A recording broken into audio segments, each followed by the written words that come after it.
नमस्कार दोस्तों, स्वागत है आपका स्टडी फॉर सिविल सर्विसेज में। वीडियो को पूरा देखिए। कोई भी आपका फीडबैक है, कोई सजेशन है, तुरंत वीडियो में कमेंट करके जरूर बताइए। अच्छा लगे तो वीडियो लाइक जरूर कर लीजिए और ऐसे वीडियो लगातार फ्री में पाने के लिए चैनल को तुरंत सब्सक्राइब कर लीजिए और बेल आइकन को जरूर टैप कर लीजिए ताकि आगे भी सारे वीडियो आपको मिलते रहे। यूट्यूब में फॉलो करते हैं तो प्लीज ये वाला फ्री टेलीग्राम चैनल जरूर ज्वाइन कर लीजिएगा। सारे नोटिफिकेशन, सारे अपडेट यहीं पे आते हैं, ध्यान रखिएगा। स्टडी फॉर सिविल सर्विसेज का कोई भी पेड ग्रुप अगर आपको ज्वाइन करना है तो सिर्फ 856480530969606089786445 यही नंबर है हमारे, सिर्फ जहां पे कॉल या व्हाट्सएप कर सकते हैं।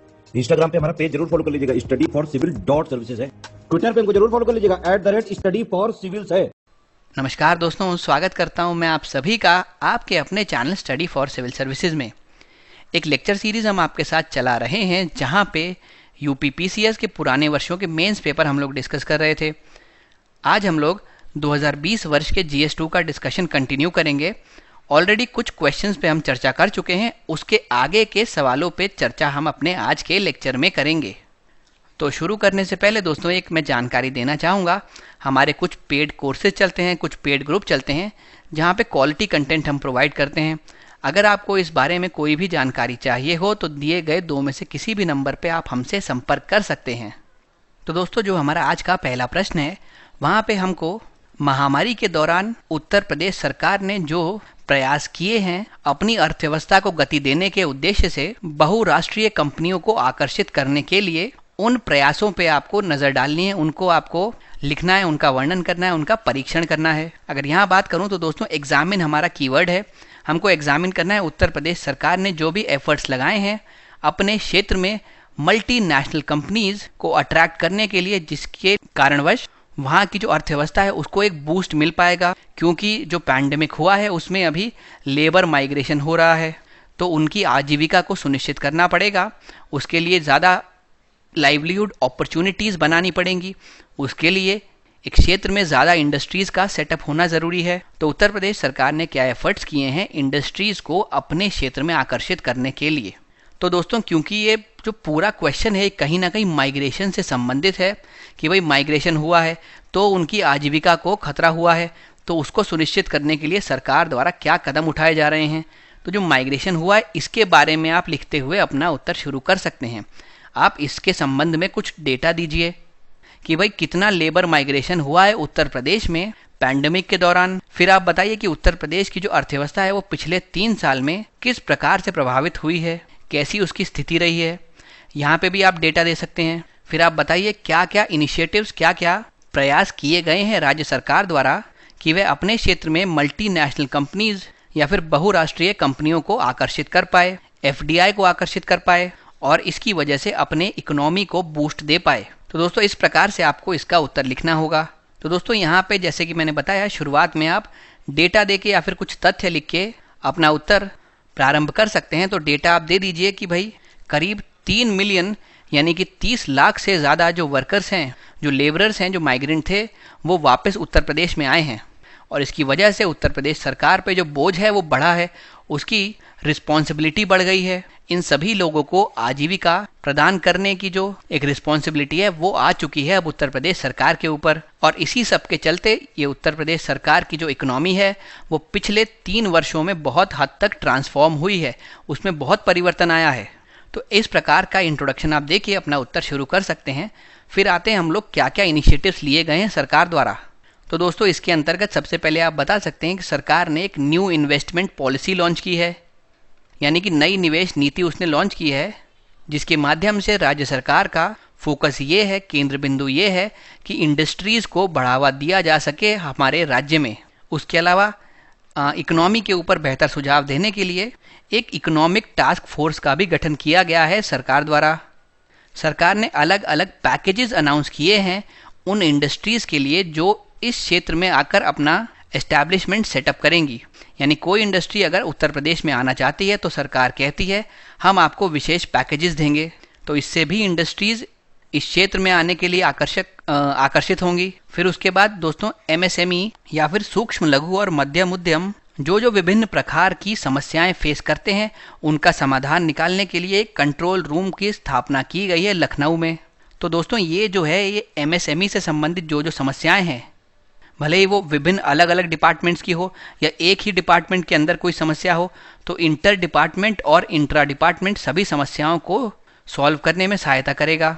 फिर राज्य सरकार ने ये भी वादा किया है कि हम स्टेट जीएसटी को रीइंबर्स कर देंगे, यानी वापस कर देंगे।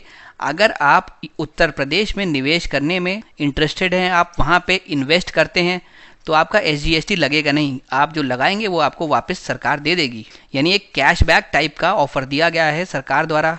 तो ये सभी जो कारण है आप समझ पा रहे होंगे कैसे सरकार कोशिश कर रही है इंडस्ट्रीज इस क्षेत्र में अट्रैक्ट होके आ पाएँ और यहाँ अपना एस्टैब्लिशमेंट सेटअप कर पाएँ। क्योंकि अगर इंडस्ट्रीज़ यहाँ पे आएंगी तो वहाँ पे रोज़गार के नए अवसर उत्पन्न होंगे, जिससे कि जो भी माइग्रेंट लेबर वापस आया है उसको यहाँ पे शायद कुछ आजीविका के अवसर मिल सकें और उसकी आजीविका सरकार सुनिश्चित कर सके। फिर इसके अलावा कुछ बुनियादी ढांचे से संबंधित भी सुधार किए गए हैं, इंफ्रास्ट्रक्चरल इम्प्रूवमेंट्स किए गए हैं। जैसे कि कनेक्टिविटी को बढ़ाने के लिए जेवर का एयरपोर्ट बनाया गया है, साथ में कई सारे एक्सप्रेसवे बनाए गए हैं, जैसे कि पूर्वांचल एक्सप्रेसवे, जैसे कि बुंदेलखंड एक्सप्रेसवे, जैसे कि गंगा एक्सप्रेसवे। उसके अलावा यूपी डिफेंस कॉरिडोर बनाया गया है। तो इन सब की मदद से कोशिश की गई है कि जो एम्प्लॉयमेंट की अपॉर्चुनिटीज़ हैं उसको बढ़ाया जा सके, जिससे कि लोगों की आजीविका सुनिश्चित की जा सके। तो दोस्तों अब देखते हैं किस प्रकार से हमने इसका उत्तर बनाया है। सबसे पहले वही मैंने बताया कि माइग्रेंट के संदर्भ में आपको डेटा दे दीजिए। तो हमने लिखा है करीब 3.8 मिलियन माइग्रेंट वर्कर्स और लेबर्स ऐसे थे जो वापस उत्तर प्रदेश में आए हैं। और फिर आपको बताना है कि पिछले 3 साल में उत्तर प्रदेश की अर्थव्यवस्था किस प्रकार रही है। तो आप लिखेंगे पिछले 3 वर्षों में उत्तर प्रदेश सरकार ने आर्थिक और सामाजिक विकास के मामलों में मौलिक रूप से परिवर्तन किए हैं। सरकार ने प्रवासी श्रमिकों को राहत प्रदान करने के साथ साथ राज्य के आर्थिक विकास को बढ़ावा देने के लिए बहुराष्ट्रीय कंपनियों को आकर्षित करने की कई पहलों की शुरुआत की है।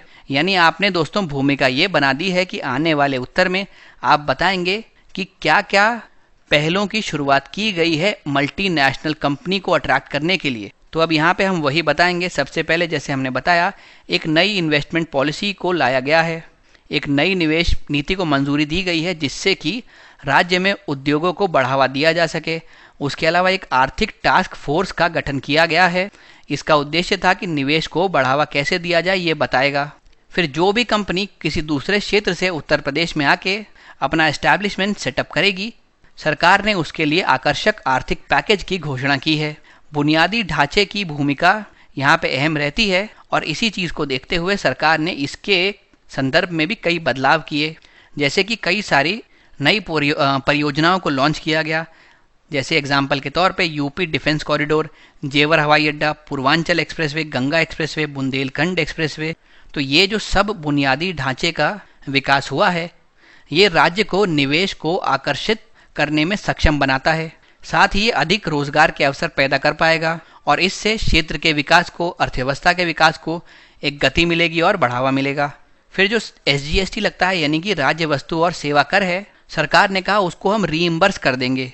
उसकी प्रतिपूर्ति का वादा किया गया अगर आप राज्य में निवेश करना चाहते हैं तो ये भी जो ऑप्शन है ये वहाँ पे इन्वेस्टमेंट को और अट्रैक्टिव बनाता है। आदमी सोचेगा भाई मेरा एसजीएसटी तो वापस आ जाएगा, तो मेरा कुछ भी पैसा टैक्स में कटेगा नहीं, तो क्यों ना ऐसे क्षेत्र में निवेश किया जाए। और यही उत्तर प्रदेश सरकार की एक नीति थी, यही उसका उद्देश्य रहा था।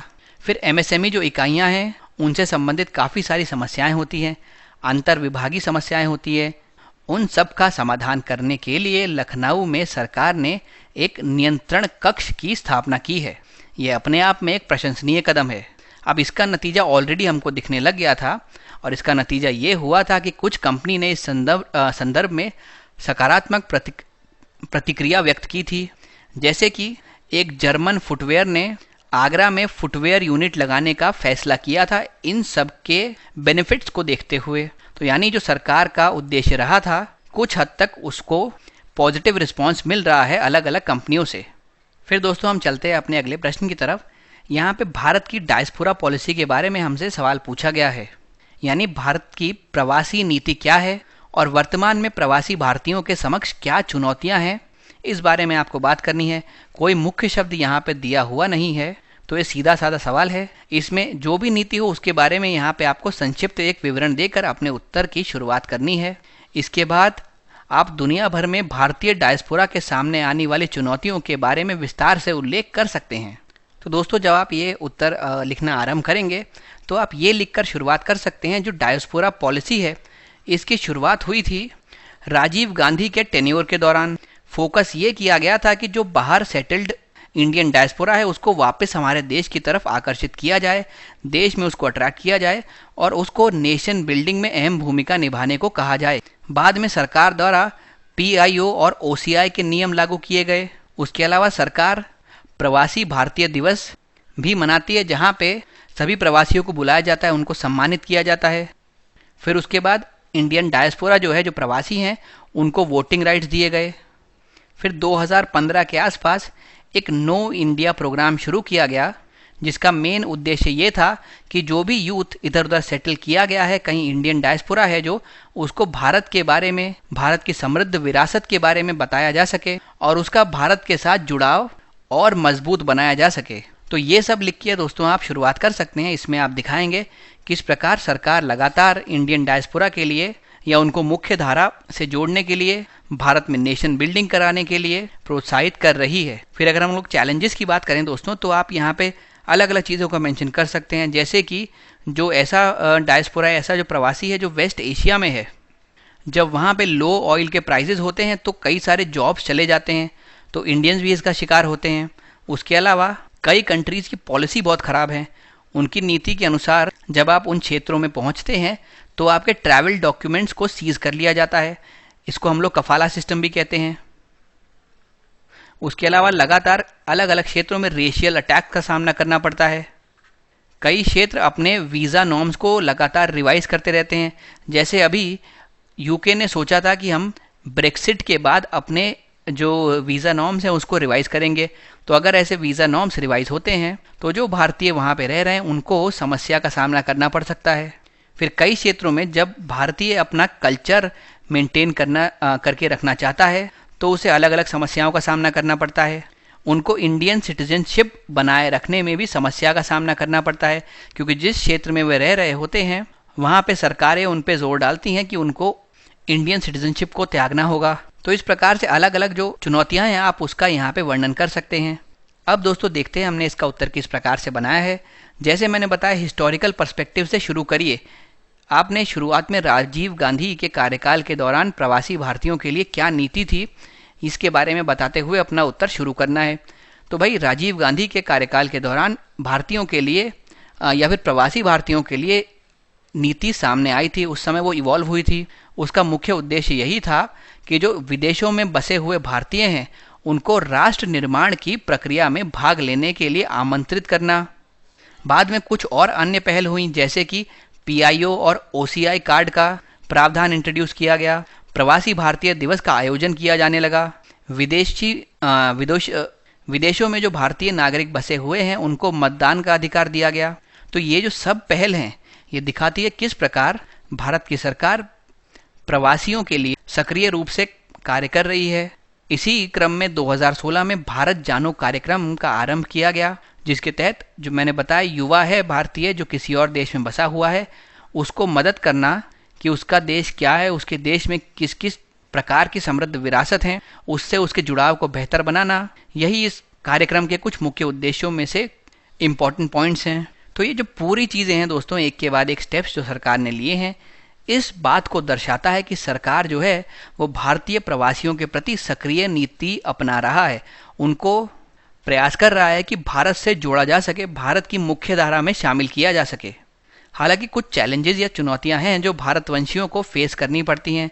सबसे पहले, वेस्ट एशिया में जब तेल के दाम कम हो जाते हैं शेल गैस के चलते, तो पूरी ग्लोबल ग्रोथ पे असर पड़ता है। इसकी वजह से वहाँ पे इंडियंस जो जॉब कर रहे हैं उनकी जॉब में कट हो जाता है, यानी उनकी नौकरी में कटौती आती है। फिर फिलीपींस में कुशल श्रमिक मिल जाते हैं, नेपाल में सस्ते श्रमिक मिल जाते हैं। तो ये जो स्किल्ड और चीप लेबर अवेलेबल है, इसके कारण कंपटीशन बहुत हाई है ग्लोबल मार्केट में, और इंडियंस को इतनी आसानी से कोई जॉब मिलती नहीं। फिर कफाला श्रम प्रणाली जैसी प्रतिगामी नीतियां जो हैं वह श्रमिकों के आगमन पर नियोक्ता द्वारा यात्रा के दस्तावेज जब्त करने पर केंद्रित हैं। ये जो रिग्रेसिव पॉलिसीज हैं ये भी चिंताजनक एक कारक बनता है उन क्षेत्र में जाने वाले भारतीय प्रवासियों के लिए।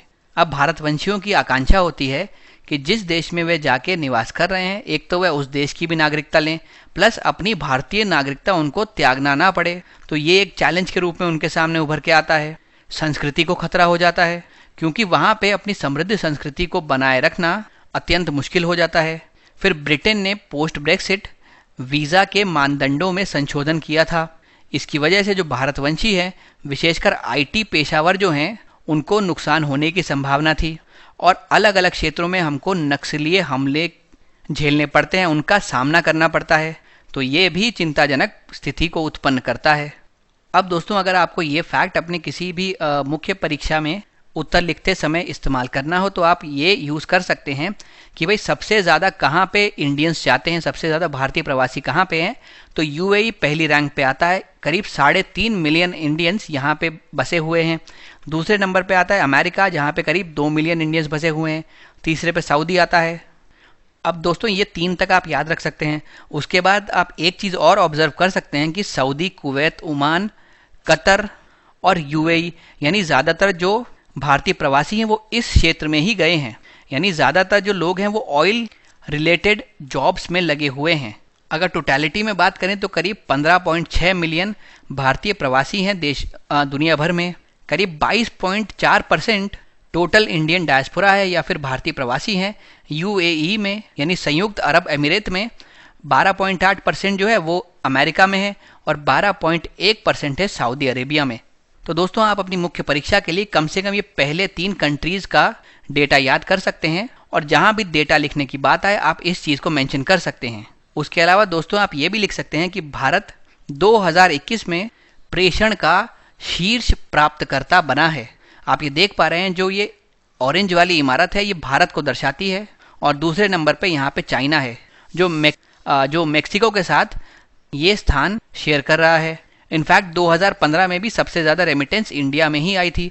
2010 में भी सबसे ज़्यादा रेमिटेंस इंडिया में ही आई थी। लेकिन आप देखिए दोस्तों, जब 2010, 2015 और 2021 को कंपेयर करेंगे तो यहाँ पे कितनी ज़्यादा डिफरेंस आ चुका है इंडिया और चाइना के बीच में।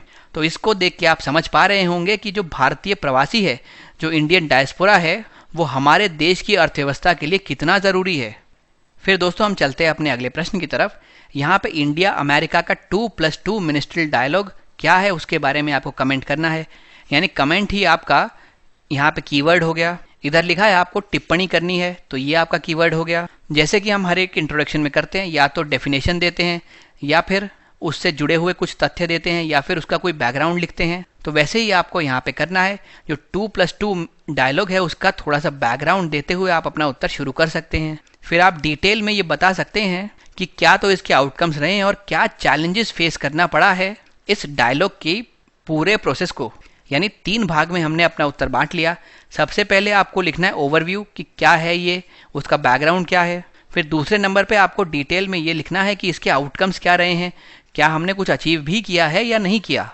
और तीसरे नंबर पे आपको लिखना है क्या चुनौतियाँ रही हैं इसके संबंध में। तो दोस्तों, इस उत्तर को शुरू करते समय आप ये लिख सकते हैं कि जो 2+2 डायलॉग है ये हाईएस्ट लेवल इंस्टीट्यूशनल मैकेनिज्म है। यानी कि एक ऐसा उच्चतम स्तरीय तंत्र है जहाँ पे दोनों ही देशों के, यानी इंडिया और अमेरिका के विदेश मंत्री या फिर सेक्रेटरी और रक्षा मंत्री एक साथ बैठते हैं और डायलॉग में पार्टिसिपेट करते हैं। ये जो वार्ता है इसका मेन फोकस या मेन उद्देश्य ये रहता है कि भाई दोनों देशों के बीच में रणनीतिक संबंधों को बेहतर बनाया जा सके। तो ये आप बेसिक इंट्रोडक्शन देके इसकी शुरुआत कर सकते हैं। फिर आप बता सकते हैं कि जो तीसरी इस प्रकार की वार्ता हुई थी वो नई दिल्ली में हुई थी। अब आप इसके साथ जुड़े हुए आउटकम्स के बारे में बता सकते हैं। आप बता सकते हैं यहाँ पे बात की गई थी जो भी LAC के चारों तरफ व्याप्त तनाव है उसमें अमेरिका कह रहा था कि हम इंडिया का सपोर्ट करेंगे। उसके अलावा यहाँ पे कोविड-19 से संबंधित बातें हुई थी क्योंकि उस समय ये महामारी चल रही थी। उसके अलावा हिंद प्रशांत महासागर का जो क्षेत्र है, इंडो पैसिफिक क्षेत्र है, उसमें चाइना का जो इन्फ्लुएंस बढ़ रहा है उसके ऊपर भी US और इंडिया ने दोनों ने मिलकर वार्ता की थी। उसके अलावा दोस्तों यहाँ पे एक बेका नाम का एग्रीमेंट साइन हुआ था, यानी कि बेसिक एक्सचेंज कोऑपरेशन एग्रीमेंट। अभी इसको हम थोड़ा विस्तार से समझते हैं। पहले आप यहाँ देख लीजिए कि और क्या क्या आउटकम्स थे। यहाँ पे अफगान की परिस्थिति पे बात की गई थी कि अफगानिस्तान में क्या क्या चल रहा है, उससे किस तरीके से निपटा जा सकता है, उसको किस तरीके से सुलझाया जा सकता है और कैसे उसके परिणाम विश्व पर जो पड़ने की संभावना है उसको कम किया जा सकता है। उसके अलावा यहाँ पे एक आशय पत्र को साइन किया गया था या फिर लेटर ऑफ इंटेंट को साइन किया गया था, जिसमें अमेरिका ने कहा था कि भाई हम कोऑपरेशन करेंगे भारतीय पारंपरिक दवाओं के क्षेत्र में। तो ये सब आउटकम्स आप यहाँ पे मेंशन कर सकते हैं। अब दोस्तों यूएस और इंडिया के संबंध में 2-3 चीज़ें समझना ज़रूरी है।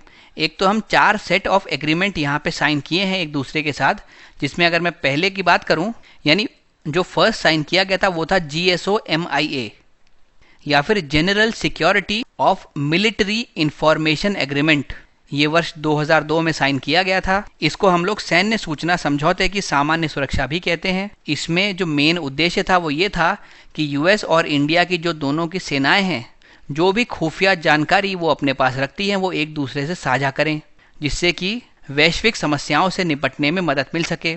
फिर जो इसी के तहत जो दूसरा एग्रीमेंट साइन किया गया था वो था लेमुआ या फिर logistic exchange memorandum of agreement.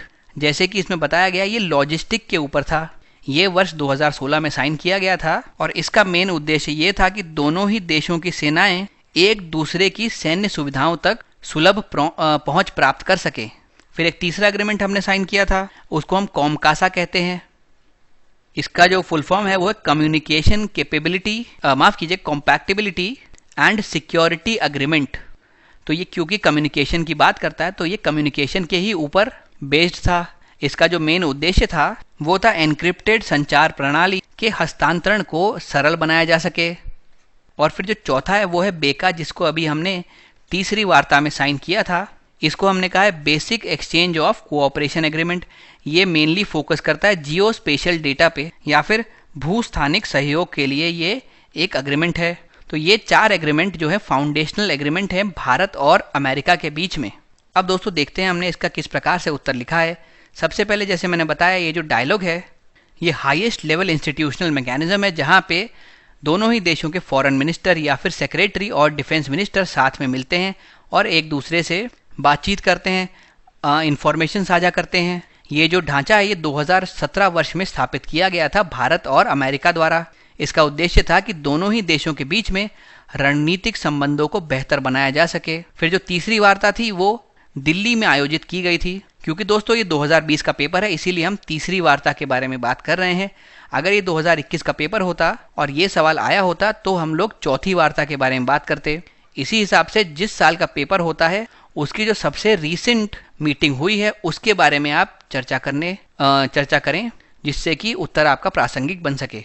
फिर इसी वार्ता में कुछ मुख्य परिणाम जो सामने आए थे वे इस प्रकार हैं। देखिए, सबसे पहले तो यूएस ने बोला जो LAC के आसपास टेंशन प्रेवलेंट है उसमें हम भारत का साथ देंगे। भारत की टेरिटोरियल सोवेरेनिटी को डिफेंड करने के लिए जो वो प्रयास कर रहा है, जो अपनी क्षेत्रीय प्रभुता को बचाने के लिए वह प्रयास कर रहा है, उसमें अमेरिका भारत का साथ देगी।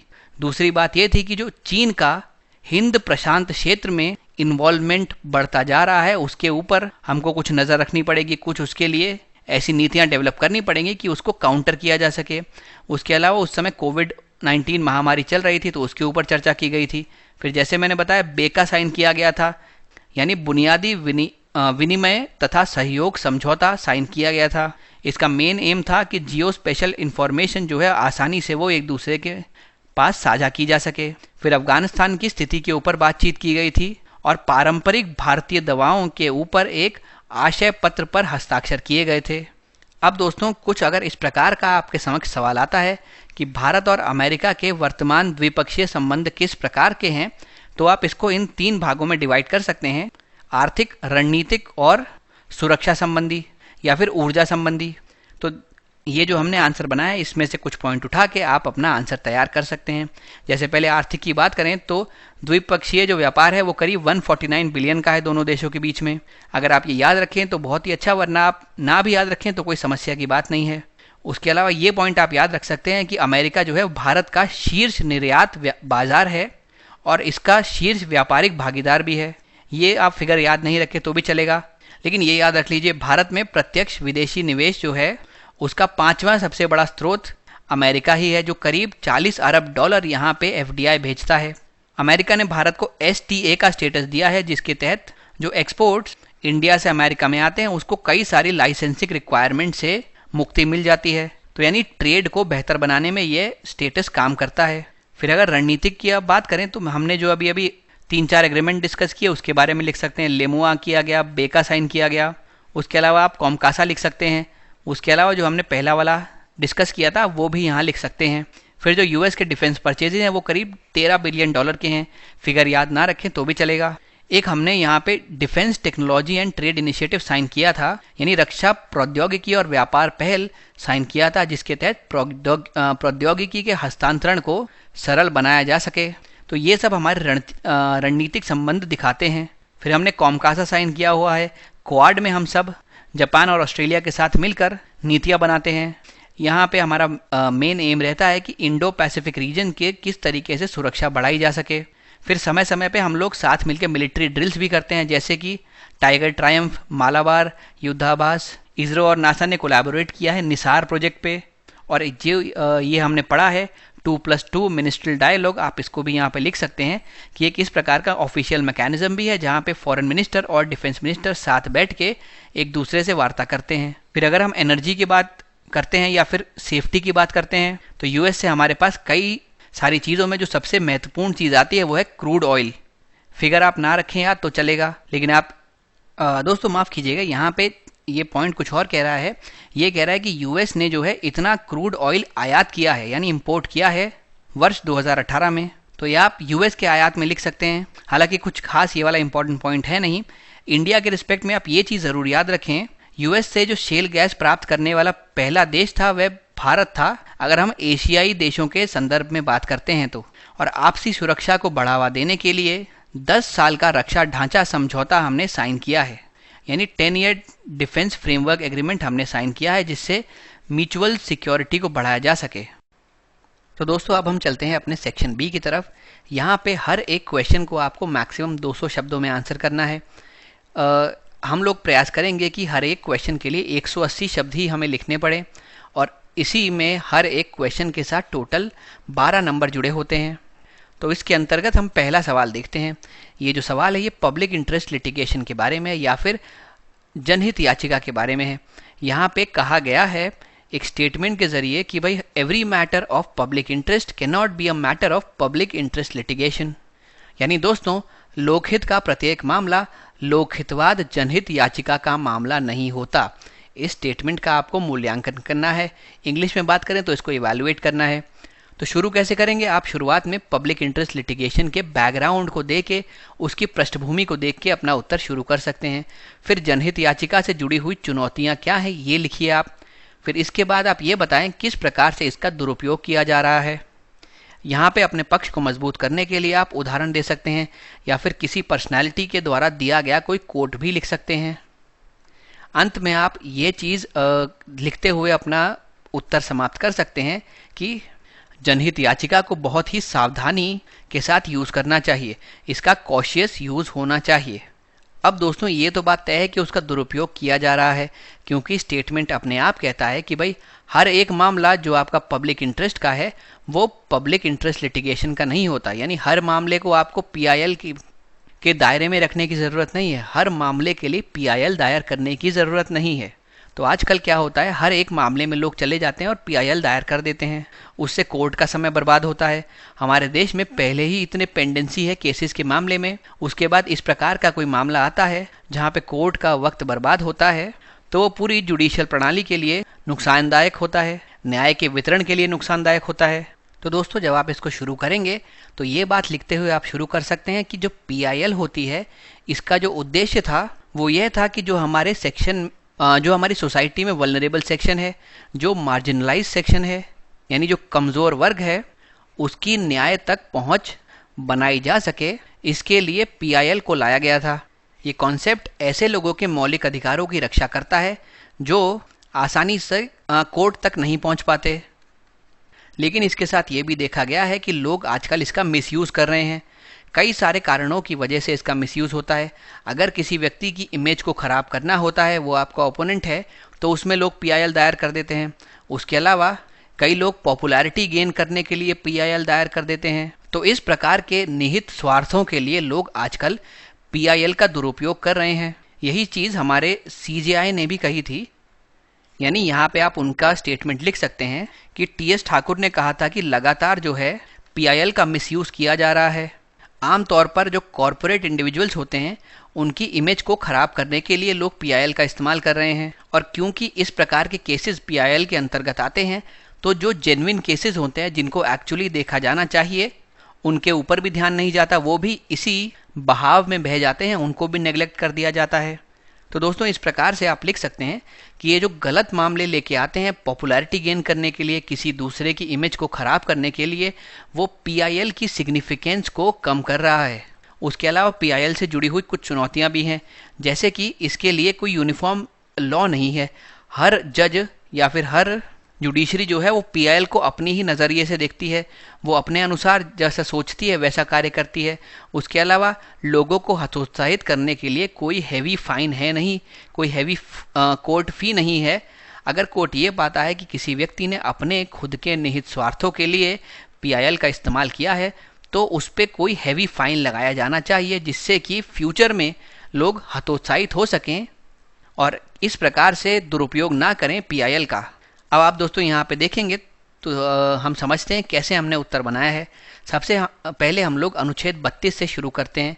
हमने कहा है कि भारतीय संविधान का अनुच्छेद 32 न्यायपालिका में लोगों की भागीदारी को बढ़ावा देता है। ये हमको मालूम ही है। इसी को अंबेडकर साहब ने कहा था कि ये हमारे संविधान की आत्मा है, सोल ऑफ कॉन्स्टिट्यूशन है। और ये जो है ये लोगों की भागीदारी को बढ़ावा देता है न्यायपालिका में। अब अगर जनहित याचिका की बात करें तो इसका ओरिजिनल उद्देश्य ये था कि समाज के कमज़ोर और अधिकारहीन वर्गों को यहाँ पे मदद की जा सके, उनकी समस्याओं का निवारण किया जा सके, ऐसे लोगों के मौलिक अधिकार को संरक्षित किया जा सके जो लोग न्याय के लिए अदालत तक पहुँचने में असमर्थ हैं। यानी आप समझ रहे हैं, जो शुरुआत में इंटेंशन हुआ करता था वो बहुत बेहतरीन था। वो ऐसे लोगों को उठाने के लिए था जो लोग कमज़ोर वर्ग के हैं, अधिकारहीन हैं, जिन लोगों की न्याय तक सुलभ पहुंच नहीं है। परंतु दोस्तों चिंताजनक विषय यह है कि जब सुप्रीम कोर्ट पॉइंट आउट करता है कि पीआईएल का मिसयूज़ हो रहा है, उसका गलत इस्तेमाल किया जा रहा है, उसका दुरुपयोग हो रहा है, तो एक ऐसा तंत्र जो कि अच्छे इंटेंशन के साथ विकसित हुआ था वो अपनी उपयोगिता तक पहुंच ही नहीं पाता। अब वह लोगों के निहित स्वार्थों को पूरा करने के लिए, उनकी पूर्ति के लिए इस्तेमाल किया जा रहा है। लोग पॉपुलैरिटी गेन करने के लिए इसका इस्तेमाल कर रहे हैं, या फिर किसी व्यक्ति की छवि को धूमिल करने के लिए, उसको ख़राब करने के लिए इसका उपयोग किया जा रहा है। यही सेम चीज़ हमारे chief justice of India TS Thakur ने भी कही थी कि पीआईएल का मिसयूज़ किया जा रहा है और आमतौर पर ये कॉरपोरेट राइवल्स की इमेज को ख़राब करने के लिए किया जाता है। अब क्योंकि इतना ज़्यादा आप इसका इस्तेमाल कर रहे हैं तो इसका जो महत्व है वह अपने आप ही कम होता जा रहा है, और इसके अंतर्गत जो जेन्युइन केसेस होते हैं जिनको एक्चुअल में पीआईएल से मदद मिल सकती है उनको भी नेग्लेक्ट कर दिया जाता है। उसके अलावा कुछ समस्याएं पीआईएल के साथ ही जुड़ी हुई हैं, जैसे कि इसका कोई फ्रेमवर्क मौजूद ऐसा है नहीं जो ये बताए क्या यूनिफॉर्मिटी रहनी चाहिए सभी कोर्ट्स में जब इसका इस्तेमाल हो। उसके अलावा क्योंकि ऐसा कोई फ्रेमवर्क मौजूद नहीं है तो पीआईएल का फ्यूचर डिपेंड करता है कि जो जज हैं वो क्या मानते हैं, यानी उनका डिस्क्रिशन क्या है। इस पर डिपेंड करेगा कि पीआईएल को किस तरीके से लिया जाएगा, उसको कैसे समझा जाएगा। अलग अलग कोर्ट्स में इसके लिए कोई यूनिफॉर्मिटी भी नहीं है, इसकी वजह से इनकन्सिस्टेंसीज बढ़ जाती हैं। और वर्तमान की दोस्तों बात करें तो इसका दायरा बहुत व्यापक हो चुका है, इसमें राज्य की लगभग सभी गतिविधियां शामिल हो जाती हैं। तो यहाँ पे दिखता है कि किस तरीके से इसका दुरुपयोग का जो दायरा है वो भी बढ़ जाता है। अब अगर आप हर एक मामला इसके अंदर ले आएंगे तो ये तो स्वाभाविक बात है कि अदालत पे मामलों के निपटारों का बोझ बढ़ जाएगा। ऑलरेडी हमारे देश में इतना ज़्यादा पेंडिंग केसेस का बोझ है न्यायालयों के ऊपर, फिर अगर आप पीआईएल के केसेस का और बोझ बढ़ा देंगे तो जिन लोगों को एक्चुअल में न्याय मिलना चाहिए था उनको भी नहीं मिल पाएगा। भयावह स्थिति तब उत्पन्न होती है जब बहुत से लोग जनहित याचिका को उत्पीड़न के साधन के रूप में इस्तेमाल करते हैं। बहुत चिंताजनक बात है ये। इसका कारण यह भी है कि बिना किसी भारी अदालती शुल्क के इसके अंतर्गत आने वाले मामले आसानी से दर्ज किए जा सकते हैं। उसके अलावा अगर फ्रॉड मामला पता पड़ता है तो भी कोई बहुत हैवी फीस है नहीं कोर्ट की। आपको लोगों को डिस्करेज करने के लिए इस प्रकार के बदलाव लाने ज़रूरी हैं। भाई इंपॉर्टेंट बात यह है कि देश के सभी नागरिकों को कम कीमत पर एक न्याय का रास्ता ये प्रदान करता है। इस चीज़ को ध्यान में रखते हुए हमको इसका उपयोग सावधानी से करना चाहिए और वास्तविक मामले जिसमें इसकी एक्चुअल में ज़रूरत है उसमें ही इसका उपयोग किया जाना चाहिए। अब दोस्तों देखते हैं, अगर ऐसा कोई आपके पास प्रश्न आ जाता है कि जनहित याचिका का महत्व क्या है, तो ये जो हमने उत्तर बनाया है इसमें से कुछ पॉइंट्स लेके आप एक अच्छा सा उत्तर फ्रेम कर सकते हैं। सबसे पहले हमारे संविधान के लिए इसका क्या महत्व है, तो सबसे पहले तो ये अधिकारों की वकालत करता है। यानी जनहित याचिका के तहत जो व्यक्ति अपने अधिकारों के लिए नहीं बोल पा रहा था वो इसको दायर करने से अब अदालत में अपने अधिकारों के लिए लड़ सकता है, उसको बोलने का मौका दिया जाता है। अगर उसके साथ कुछ गलत किया गया हो तो उस गलत को सही करने का मौका ये उसको प्रदान करती है। उसके अलावा किसी भी व्यक्ति या समूह को ये अनुमति दी जाती है जनहित याचिका के अंतर्गत कि उन व्यक्तियों की ओर से याचिका दायर कर सकें जो ऐसा करने में स्वयं असमर्थ हैं या फिर उनके पास संसाधनों की कमी है। तो इसकी वजह से समाज में न्याय बेहतर तरीके से आगे बढ़ पाएगा और अधिक लोकतांत्रिक हमारा देश बन पाएगा। ये समाज अधिक लोकतांत्रिक बन पाएगा। यहाँ पे फिर दोस्तों एक एग्जाम्पल भी हमने दिया है, आप चाहें तो ये भी लिख सकते हैं। इसमें हमने बताया किस प्रकार से एक सिटीजन जिनका नाम था परमानंद कटारा, उन्होंने सुप्रीम कोर्ट में याचिका दायर की थी हॉस्पिटल के अगेंस्ट जो कि एक्सीडेंट विक्टिम्स को ट्रीट करने से मना कर रहे थे। तो यानी किसी तीसरे व्यक्ति के लिए, कोई जो एक्सीडेंट में पीड़ित है उसके लिए किसी तीसरे व्यक्ति को ये अधिकार प्राप्त है कि वह कोर्ट में जाके याचिका दायर कर सकता है। क्योंकि ये लोग उस समय समर्थ नहीं थे, चोटिल थे या फिर मानसिक रूप से प्रभावित थे, तो कोई तीसरा व्यक्ति जाके इनके एंड से कोर्ट में याचिका दायर कर सकता है। इसीलिए इनको भी न्याय के दायरे में ले आती है ये PIL। उसके अलावा एक जुडिशियल रिव्यू या फिर न्यायिक समीक्षा के लिए माध्यम की तरह काम करती है। अब ये जो जुडिशियल रिव्यू है इसके तहत लोक प्राधिकरण द्वारा लिए गए निर्णयों को चुनौती दी जा सकती है। यहाँ पे आप श्रेया सिंगल केस के बारे में बता सकते हैं जहाँ पे धारा 66A जो कि IT अधिनियम की थी उसको खारिज कर दिया गया था सुप्रीम कोर्ट द्वारा। फिर जो PIL है ये, अगर कोई भी गलतियाँ होती हैं, भले कार्यकारी की बात करें या विधायी शाखाओं की बात करें, तो उनकी त्रुटि के निवारण के लिए नियंत्रण और संतुलन बनाने का कार्य करती हैं, उसमें सहायता करती हैं। फिर सरकार को जवाबदेह ठहराना, भाई अगर सरकार अपने दायित्वों का, अपने कर्तव्यों का पालन नहीं कर रही तो उसको जवाब देना पड़ेगा।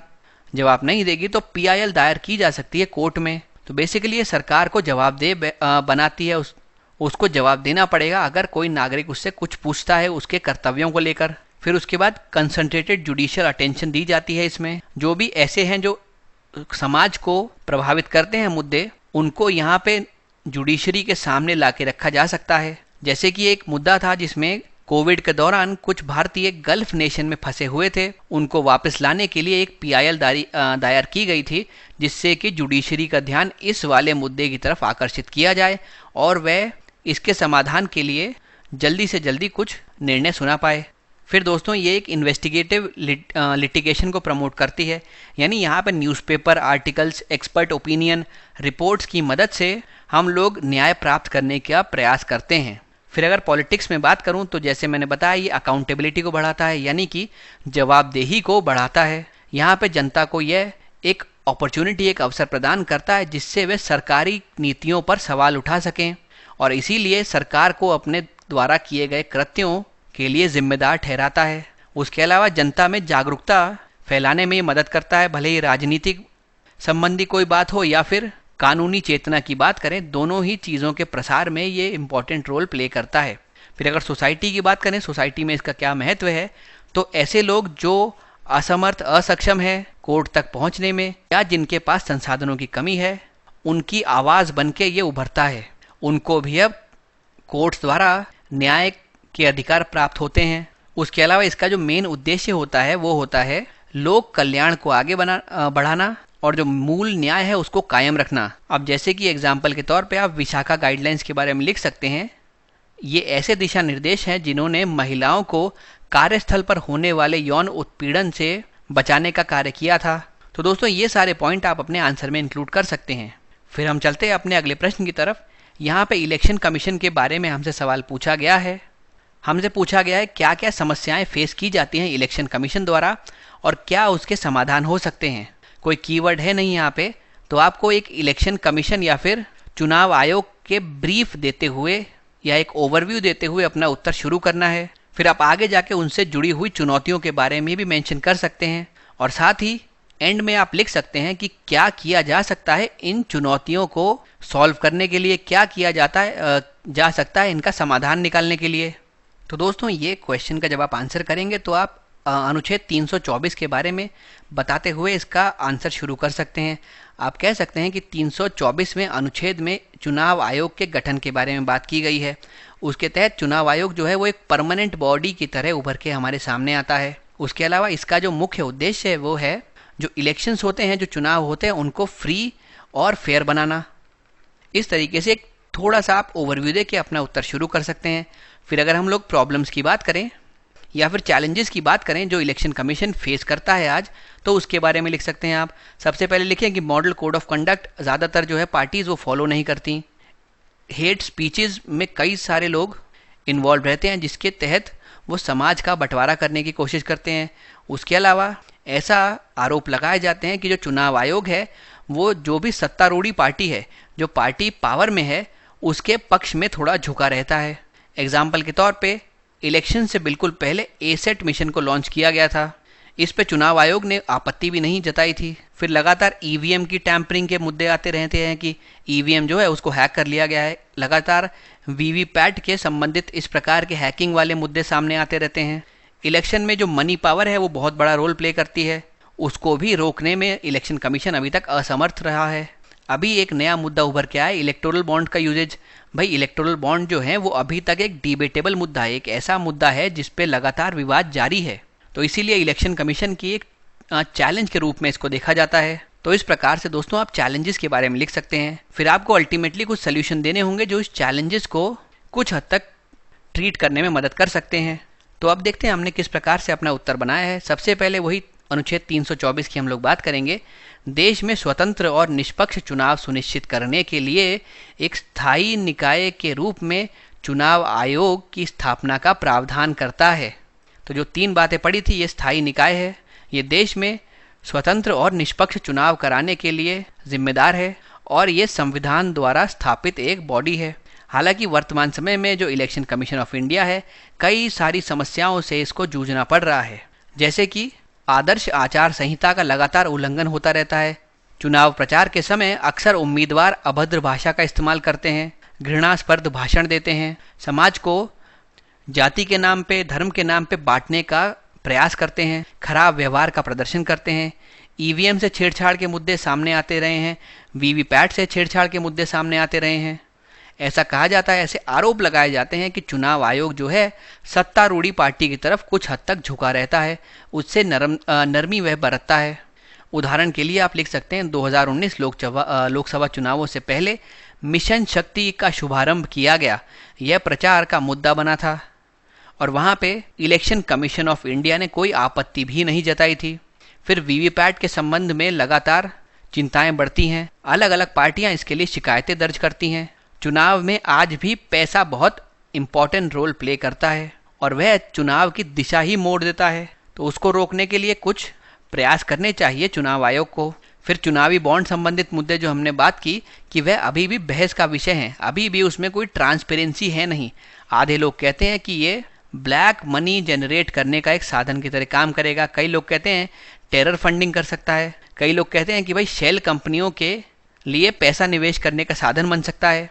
तो अभी भी इस पर लगातार बहस जारी है, कोई इसके यूजेज के संदर्भ में स्पष्टीकरण अभी आया नहीं है। फिर सेवा मतदाताओं का प्रयोजन करना अभी भी एक चुनौती बनी हुई है, कैसे उनको इस पूरे इलेक्शन सिस्टम के अंदर लाया जाए, ये एक बड़ी चुनौती है। तो अगर हम बात करें करना क्या चाहिए, तो सबसे पहले तो इलेक्शन कमीशन ऑफ इंडिया को ये ज़रूरी है कि जो उसे भारतीय संविधान ने अधिकार दिए हैं उनको वह मजबूत बनाए।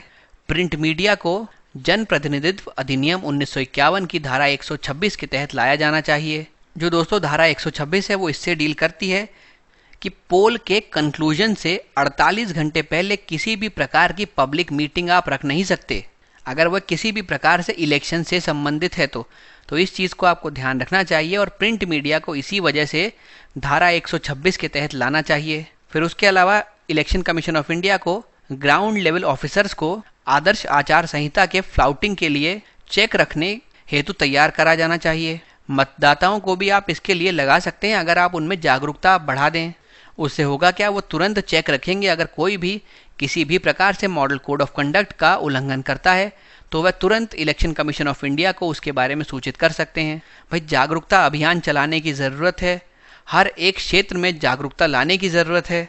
अगर आपके द्वारा बनाए गए नियमों को आपको बेहतर ढंग से लागू करना है, उनका बेहतर तरीके से कार्यान्वयन करवाना है, तो यह बहुत ज़रूरी है कि आप जागरूकता पैदा करें जनता में।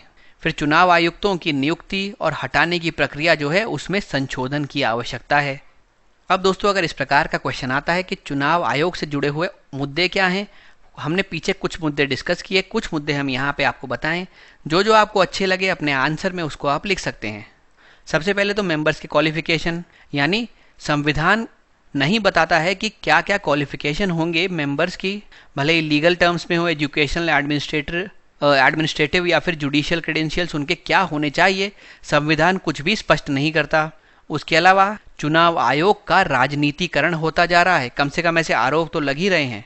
भाई संविधान सरकार को भविष्य में सेवानिवृत्त होने वाले चुनाव आयुक्तों की नियुक्ति से मना नहीं करता है। पॉइंट ये है कि रीअपॉइंटमेंट जो है उस पर फिर भी पाबंदियां हैं, लेकिन और किसी पद पे अपॉइंट किया जा सकता है उन्हें। तो यहाँ पे अगर ऐसी चीज़ हम देखें तो हमारे समक्ष ये तथ्य उभर के आता है कि यहाँ पे फेवर्स का स्पेस बन जाता है।